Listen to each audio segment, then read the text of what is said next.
Hello guys, welcome back to my channel. So guys, आज मैं आपके लिए लेके आया हूं माय डीमन के एपिसोड 14 की एक्सप्लेनेशन। अगर आपने इससे पहले के एपिसोड नहीं देखे तो आप उन्हें हमारे चैनल पे जाके देख सकते हो। साथ ही में मैं उन वीडियो के लिंक नीचे डिस्क्रिप्शन में भी दे दूंगा, तो आप उन्हें भी चेकआउट कर सकते हैं। और मैं आपको रैंडम सीन हटाकर मेन स्टोरी के हिसाब से एक्सप्लेन करूंगा। सो एपिसोड की स्टार्टिंग में दिखाया जाता है यहाँ पे सेओक्युंग ना दोही को मारने ही वाला था, उसका गला पकड़ के तभी यहाँ पे क्वॉन आके ना उसे बचा लेता है। और वो यहाँ पे ना सेओक्युंग का गला पकड़ लेता है। और तभी यहाँ पे जब उसके बॉडीगार्ड्स वहाँ पे आने वाले थे कि यहाँ पे क्वॉन ना उन सभी लोगों को टेलीपोर्ट करके एक बिल्डिंग की छत पे लेके आ गया था। और वो यहाँ पे अभी भी सेओक्युंग को पकड़े हुए था और उससे कह रहा था कि मैं तुम्हें ना नीचे फेंक दूंगा। पर यहाँ सेओक्युंग तो कह रहा था कि मैं जानता हूँ कि तुम मुझे नहीं मार सकते, एक डीमन ना इंसान को नहीं मार सकता वरना वो भी खुद मर जाएगा। लेकिन यहाँ क्वॉन तो कह रहा था कि मैं ना तुम्हें इतना ज्यादा तड़पाऊंगा कि तुम ना खुद मुझसे मरने की भीख मांगोगे। और यहाँ पे दोही भी कह रही थी कि तुमने जो कुछ भी गलत चीजें की है ना खुद से ही स्वीकार कर लो। लेकिन फिर भी यहाँ पे सेओक्युंग तो कह रहा था कि नहीं, मैं कभी भी ऐसा नहीं करूंगा, तुम लोग ना मेरा कुछ भी नहीं बिगाड़ सकते, तुम्हारे पास कोई भी सबूत भी नहीं है। लेकिन यहाँ पे क्वॉन कह रहा था कि नहीं, ऐसा नहीं है, मेरे पास ना एक सबूत है और वो और कोई नहीं बल्कि तुम्हारी वाइफ है। तो यह सेओक्युंग भी जानता था कि उसकी वाइफ ना इसके सारे ही राज जानती है और अब ना इसका खेल खत्म हो जाएगा। और ये दोनों भी ना उससे सरेंडर करने के लिए कह रहे थे, लेकिन वो कह रहा था कि नहीं, मैं सरेंडर कभी भी नहीं करूंगा। और वो ना यहाँ पे अपनी टाई दुआन के हाथ से खींच के ना खुद ही नीचे कूद जाता है। और वही दूसरी तरफ जो उसी की वाइफ को दिखाया जाता है वो ना यहाँ पे पुलिस स्टेशन आके ना सारी चीजें सच बता देती है। और वही बाद में दिखाया जाता है कि यहाँ पे मैडम जो की बेटी भी ना पुलिस स्टेशन आ गई थी और वो यहाँ पे उससे जाके पूछ रही थी कि क्या ये सच है, मेरे भाई ने ही मेरी मॉम को मारा है। तो पुलिस वाले उससे हाँ कहते थे। ये सुन के ना वो तो काफी ज्यादा रोने लग गई थी। वही फिर बाद में हमें यहाँ पे फिर से इन दोनों को दिखाया जाता है। यहाँ पे क्वॉन ना उससे माफी मांग रहा था, कह रहा था कि मुझे माफ कर देना, मुझे आने में देर हो गई। और वो ना अपने जादू से फिर उसकी चोट भी ठीक कर देता है। कुछ देर बाद ना फिर वहाँ पे सेओक्युंग भी आ गया था। फिर ये तीनों जब यहाँ पे बैठ के बातें कर रहे थे तो दोही ना उन लोगों को बताने लग जाते हैं कि मुझे ना एक बात काफी ज्यादा खटक रही है, क्योंकि सेओक्युंग ने मुझसे कहा था कि मैडम जो ने ही मेरे मॉम डैड को मारा है। लेकिन यहाँ पे सेओक्युंग तो कह रहा था कि उसकी बात पे विश्वास मत करो, वो तो कुछ भी कहता रहता है। और फिर जब यहाँ पे सेओक्युंग और क्वॉन ना वहाँ से बाहर आ गए थे तो यहाँ सेओक्युंग ना क्वॉन से कह रहा था कि ऐसा कभी भी नहीं हो सकता और चाहे कुछ भी हो जाए तुम हमेशा दोही के पास रह के ना उसका ख्याल रखना। अगर दोही इस बात को सच मान लेगी ना कि मैडम जो ने उसके पेरेंट्स को मारा है तो वो ना पूरी तरह से टूट जाएगी। फिर जब हम यहाँ पे रात में दिखाया जाता है ये दोनों सो रहे थे तो यहाँ पे क्वॉन ना उससे कह रहा था कि तुम कभी भी किसी भी बात के लिए टेंशन मत लेना, मैं हमेशा ही तुम्हारे साथ रहूंगा, तुम जब भी मुझे पुकारे होगी ना तो अपने पास पाओगी। तो फिर यहाँ पे दोही भी उसका नाम पुकारती है तो यहाँ पे क्वॉन ना फिर उसे अच्छे से हक कर लेता है। फिर वही जब हम यहाँ पे नेक्स्ट डे एक फादर को दिखाया जाता है जिसका नाम माइकल था, उन्हें ना यहाँ पे एक न्यूज़पेपर मिलता है जो कि सेओक्युंग के बारे में ही था कि उसकी ना असल में डेथ हो चुकी है। और वही जब ऑफिस में भी दिखाया जाता है यहाँ पे ना काफी सारे कॉल आ गए थे, क्योंकि ये बात ना सारी तरफ फैल चुकी थी। जब सेओक्युंग ना असल में बिल्डिंग से नीचे कूदा था तब उस समय ना दोही वहीं पे मौजूद थी, पर उसकी बॉडी ना अब तक नहीं मिली। तो इसका मतलब क्या वो सच में मरा भी है या नहीं? इस सारे कॉल्स ना असल में यही बात जानने के लिए आ रहे थे। और वही बाद में इधर हमें यहाँ पे गायन को दिखाया जाता है जो कि सेओक्युंग से मिलने आई थी और उससे ना वो यहाँ पे माफी मांग रही थी, कह रही थी कि मुझे माफ कर देना, मैं क्वॉन को लेकर कुछ ज्यादा ही पॉजेसिव हो गई थी, इसलिए ना मैंने दोही के बारे में जरा भी नहीं सोचा। और साथ ही में उससे कह रही थी कि ये मेरे ना आखिरी परफॉर्मेंस होने वाला है। और वो यहाँ पे उसे टिकट देते हुए कह रही थी कि तुम वहाँ पे प्लीज जरूर आना। तो यहाँ पे सेओक्युंग भी कहता है कि हाँ मैं जरूर आऊंगा। और वही जब नेक्स्ट सीन में हम यहाँ पे सनफ्लावर फाउंडेशन के अंदर क्वॉन को दिखाया जाता है जिससे मिलने की यहाँ पे ना सेरा वहाँ आ चुकी थी और वो ना यहाँ पे उसे क्वॉन को वो डीमन वाली बुक वापस कर देती है। तो यहाँ पे फिर क्वॉन ना उसे ये पूछ लेता है कि तुम्हारे हस्बैंड ने कहा था कि मैडम जो ने ही दोही के मॉम डैड को मारा है, क्या ये बात सच है? लेकिन वो तो कह रहे थे कि शायद ऐसा हो सकता है, क्योंकि वो ना उसकी मॉम को काफी अच्छे से जानता था, उसे पता था कि उसकी मॉम ना क्या क्या कर सकती थी। और फिर ना वो यहाँ पे इसी बात को जाके ना मिस्टर पार्क को बता देते हैं कि क्या क्या हुआ था। और कह रहा था कि अगर ऐसा हो कि मैडम जो ने ही दोही के पेरेंट्स को मारा हो गया तो तुम क्या करोगे? यहाँ मिस्टर पार्क तो कह रहे थे कि अगर उसकी जगह मैं होता ना तो मैं सारी चीजें भुला के ना आगे बढ़ जाता, अगर वो इंसान फिर भी जिंदा होता तो मैं ना उससे सारे ही रिलेशन तोड़ देता और ना ही उसकी कभी शक्ल देखता। वही इधर दोही को दिखाया जाता है जो कि यहाँ पे मैडम जो के बारे में सर्च कर रही थी तो उन्हें ना यहाँ पे एक फ्यूनरल की फोटो मिलती है। तो यहाँ पे जब उसमें एक छड़ी को देखती है तो वो इस छड़ी के बारे में जाके ना उसकी सेक्रेटरी से पूछती है, कह रही थी कि तुमने मैडम जो के साथ काफी लंबे समय तक काम किया, क्या वो पहले से ऐसे लंगड़ा के चलती थी? लेकिन यहाँ पे वो कह रही थी कि नहीं ऐसा नहीं है, जब तुम्हारे पेरेंट्स की डेथ हुई थी ना उसके बाद से ही मैडम जो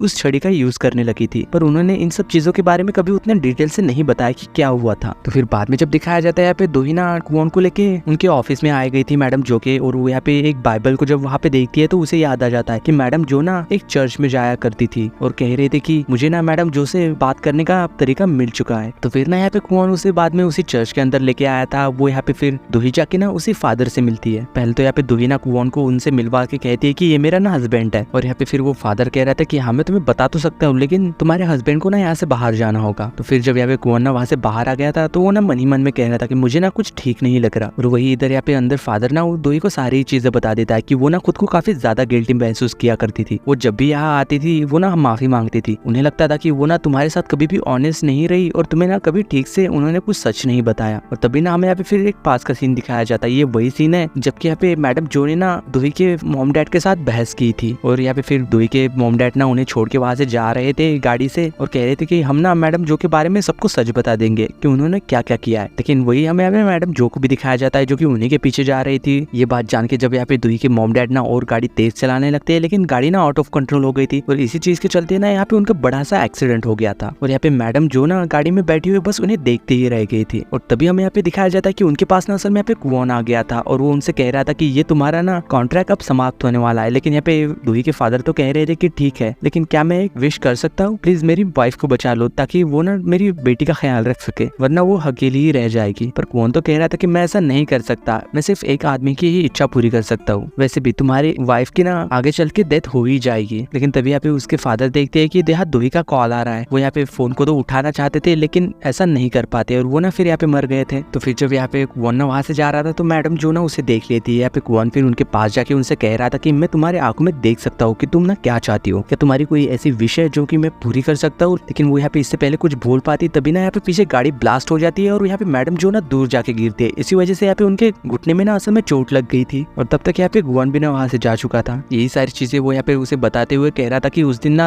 मैडम जो तुम्हारे मॉम डैड की गाड़ी का पीछा कर रही थी और इसी के चलते वो एक्सीडेंट हो गया था और इसी वजह से वो ना खुद को काफी ज्यादा दोषी माना करती थी और वो ना हमेशा ही यहाँ पे आके ना माफी मांगती थी क्योंकि वो ये बात ना असल में तुम्हें नहीं बता सकती थी। इस वजह से ना ये चीजें उसने मुझे बताई कि ये बातें ना असल में आगे चल के मैं तुम्हें बता दूं। फिर कुछ देर बाद जब यहाँ पे दुही ना वहां से बाहर आ गई थी यहाँ पे कुवॉन ना उससे पूछ रहा था कि क्यों क्या हुआ। लेकिन यहाँ पे दुही तो ना एकदम नॉर्मल बिहेव कर रही थी जैसा कि कुछ भी नहीं हुआ। लेकिन फिर भी यहाँ पे कुवॉन उससे पूछ रहा था कि अंदर उस फादर ने तुमसे क्या कहा। यहाँ फिर दुही उससे कह रही थी कि चंसुक ना झूठ कह रहा था, मैडम जो ने मेरी मॉम डैड को नहीं मारा, चलो घर चलते हैं। बाद में जब ये लोग वहां से घर आ गए थे तो यहाँ पे कुवॉन ना दुही से कह रहा था कि क्या तुम ठीक हो। तो यार दुही भी कह रही थी कि अरे मैं ठीक हूँ, मैं जल्दी से फ्रेश होके आई। तो फिर जब वो ना बाथरूम में आ चुकी थी तो वो ना यहाँ पे काफी ज्यादा रो रही थी और यहाँ पे बाहर कुवॉन ना बाहर से उसकी रोने की आवाज सुन सक रहा था। फिर कुछ देर बाद जब यहाँ पे दुही ना वहां से बाहर आती है तो यहाँ पे फिर कुवॉन ना उससे कह रहा था कि तुम जल्दी सो जाना, मैं कुछ देर के लिए बाहर जा रहा हूँ अपने नए कॉन्ट्रैक्ट के लिए। तो यार दुही भी उससे कहती है कि हाँ ठीक है लेकिन जल्दी आना। तो फिर बाद में दिखाया जाता है कि यहाँ पे कुवॉन ना उसे फादर के पास आ गया था। वो फादर तो यहाँ पे कह रहा था कि मैं पहले से ही जानता था कि तुम कौन हो, मैंने पहली बार देखते ही तुम्हें पहचान लिया था, पर तुम्हें ना दुही के पास नहीं रहना चाहिए वरना इस वजह से उसकी जान ना खतरे में आ सकती है। और मैडम जो ने भी मुझे बताया था कि उन्होंने ना किसी डीमन को देखा था उस दिन वहाँ पे और मुझे ये पता है कि वो और कोई नहीं बल्कि तुम ही हो और तुम्हारी वजह से यहाँ पे दुही के डैड ना नर्क में गए थे। लेकिन यहाँ पे ये बात ना असल में कुवॉन को याद ही नहीं आ रही थी कि उसने ये सब कब किया। लेकिन जब वो यहाँ पे पास के सीन को याद करता है ना तो उसे ना सब कुछ याद आ जाता है कि क्या हुआ था। फिर वो ना वहाँ से एक टावर पे आ गया था और वो ना साथ में ये भी याद करता है कि वो दुही के डैड से पहली बार कब मिला था और कैसे उसने उसके डैड की इच्छा पूरी की थी। लेकिन तभी अचानक ना वो होमलेस लेडी उसके पास आ गई थी। तो यार डुओन तो उससे पूछ रहा था कि क्या तुम ये सारी चीजें पहले से जानती थी। लेकिन वो कह रही थी कि हाँ मैं पहले से जानती थी लेकिन मैंने पहले से ही तुमसे कहा था कि तुम्हें ना खुद ही इसका पता लगाना होगा। तो फिर बाद में जब वो ना घर आ चुका था तो वो देखता है कि यहाँ पे दुही घर पे नहीं थी। लेकिन दुही यहाँ पे ना असल में मैडम जो से मिलने आई थी। वो यहाँ पे उनसे कह रही थी मुझे माफ कर देना, मैंने आपको वादा तो किया था कि मैं हमेशा ही खुश रहूंगी लेकिन मैं ऐसा नहीं कर पाई क्योंकि मैंने ना आपको गलत समझ लिया था। और वही यहाँ पे पीछे से ना असल में उसे कुवॉन भी देख रहा था। यहाँ पे दुही ना मैडम जो से कह रही थी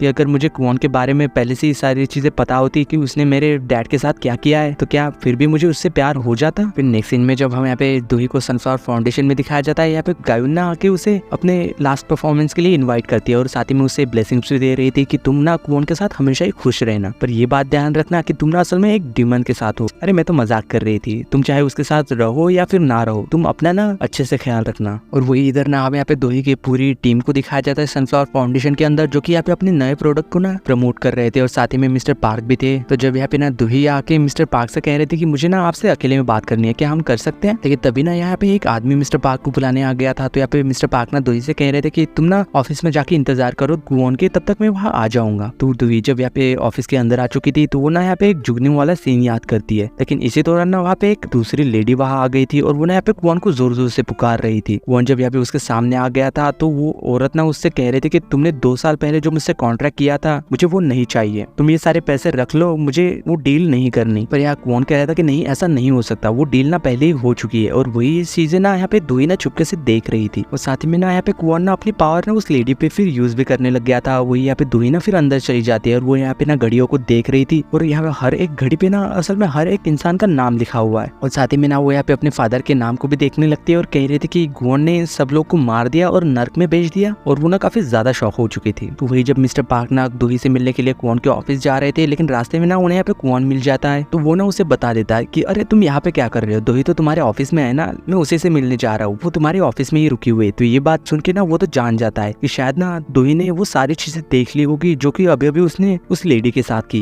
और ये सब सुन के तो वो तो काफी ज्यादा शॉक हो गया था। फिर ना वो वहाँ से बाहर आ जाता है, जहाँ की असल में डोही ना वहाँ से जा रही थी सेक्यूंग के साथ, पर फिर भी ना यहाँ पे गुआन के बुलाने के बावजूद भी वो ना सेक्यूंग के साथ वहाँ से चली गई थी। फिर वो जब ऑफिस में आ चुके थे तो यहाँ पे सेक्यूंग ने उससे पूछ रहा था कि क्यों क्या हुआ, लेकिन यहाँ पे डोही ना उसे फिर भी कुछ नहीं बता रही थी। पर फिर भी यहाँ पे सेक्यूंग तो पूछ रहा था कि क्यों क्या हुआ, तुम काफी ज्यादा अपसेट लग रही हो। लेकिन यहाँ पे डोही कह रही थी कि मुझे जानना होगा कि मेरी डैड ने क्या विश किया था। और वही इधर नेक्स्ट सीन में यहाँ पे गुआन को दिखाया जाता है उसी होमलेस लेडी के साथ, जो कि उससे कह रहा था कि तुमने सही कहा था, मैं और डोही ना शायद कभी एक साथ नहीं रह सकते। पहले भी मैंने उसे अपसेट किया था और अब ना मैं फिर से उसे अपसेट कर रहा हूँ, मुझे ना तुम्हारी बात पहले ही मान लेनी चाहिए थी। तो फिर ना ये सारी चीजें कभी होती ही नहीं। तो फिर जब सीधे ही हमें यहाँ पे रात को दिखाया जाता है, जो कि डोही ना ऑफिस से बाहर आ रही थी, तो यहाँ पे गुआन ना असल में बाहर उसके इंतजार कर रहा था। वो ना यहाँ पे उसके पास जाके ना अपना हाथ आगे बढ़ाता है और उससे कह रहा था कि चलो हम ना वही घूमने के लिए चलते हैं। तो यहाँ डोही भी ना असल में उसका हाथ पकड़ लेती है, और जब ये दोनों ना वहाँ से वॉक करते हुए जा रहे थे तो गुआन ना असल में वो डोही से उसके फादर के बारे में बात करने लग गया था। लेकिन यहाँ पे डोही तो कह रहे थे कि चलो ना हम क्रिसमस ट्री को सजाते हैं, काफी अच्छे से सजाएंगे। पर यहाँ पे गुआन ना असल में रुक गया था और उससे कह रहा था कि मुझे नहीं लगता कि मैं तुम्हारे साथ कभी क्रिसमस मना पाऊंगा। और वो ना यहाँ पे उसका हाथ छोड़ देता है। लेकिन डोही जब यहाँ पे हिम्मत करके पीछे मुड़ के देखती है तो यहाँ पे ना गुआन नहीं था, वो ना जा चुका था। यहाँ पे फिर भी ना डोही उसे जोर जोर से उसका नाम लेके उसे पुकार रही थी, क्योंकि गुआन ने कहा था कि जब भी वो आवाज देगी ना उसे तो वो जरूर उसके पास आएगा। लेकिन यहाँ ऐसा नहीं होता, गुआन ना वापस नहीं आता। तो इस वजह से ना यहाँ पे डोही तो काफी ज्यादा रोने लग गई थी। और इसी सीन के साथ माय डीमन के एपिसोड 14 की एंडिंग होती है।